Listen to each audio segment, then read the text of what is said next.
Arrowhead and Zurich have teamed up to offer multi-line package coverages at competitive prices. We're bringing new life to ambulance insurance. Learn more at arrowheadgrp.com/ambulance.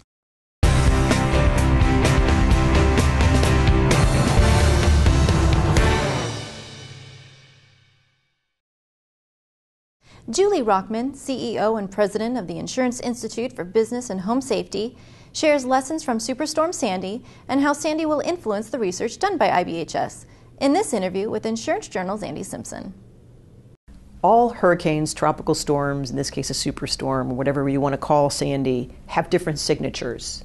And I think we learned something from each of those signatures. In this case, Sandy was overwhelmingly a flood event. We didn't see a lot of broken windows. We didn't see a lot of structural damage from wind.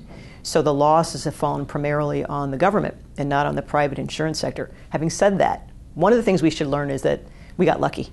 And the next storm that comes roaring up the East Coast could absolutely carry higher winds. So as we're rebuilding, we shouldn't just focus as insurers or as members of society at large, we shouldn't just focus on the specific types of loss that Sandy caused. We need to think about what's going to happen the next time and take the opportunity as we're repairing and rebuilding to look at potential for wind damage as well.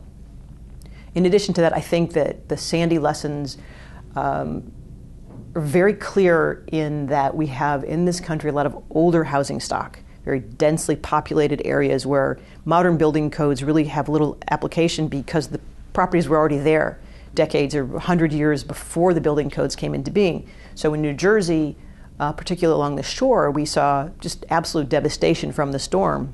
Now people are going to have to build back to code. That will be better. It's going to be very difficult for them because when it comes to flooding, they'll have to elevate a lot. I think the insurance industry needs to stand very firmly along a line that says if you're going to put those pieces back, you need to make them better. I think the other lesson from Sandy is that our ability to forecast losses is still not all that good, that the theoretical performance of buildings and the reality of building performance are very different. It's one of the things that we're a bit obsessed with at IBHS is closing that gap so that as an insurer looks at a portfolio, whether they're a primary carrier looking at PML or they're a reinsurer evaluating the quality of a customer's book, we need to have a better understanding of what's going to happen if this type of storm with these type of elements moves into this location and where are the vulnerabilities and what are those losses going to look like. Well, while Sandy was a very different storm than Ike or Katrina or Charlie or any other tropical systems that have developed and made landfall in the U.S., a hurricane is a hurricane in one particular sense, and that it comprises wind and water. That's it, wind and water. And so if you understand the way that wind-driven rain and tidal surge and other types of flooding and high winds impact properties, you can make a lot of difference. So what we focus on at IBHS is understanding building vulnerability, identifying and analyzing the way that buildings fail as a chain, as a system, because they really are a system, and the weakest link is going to be the problem.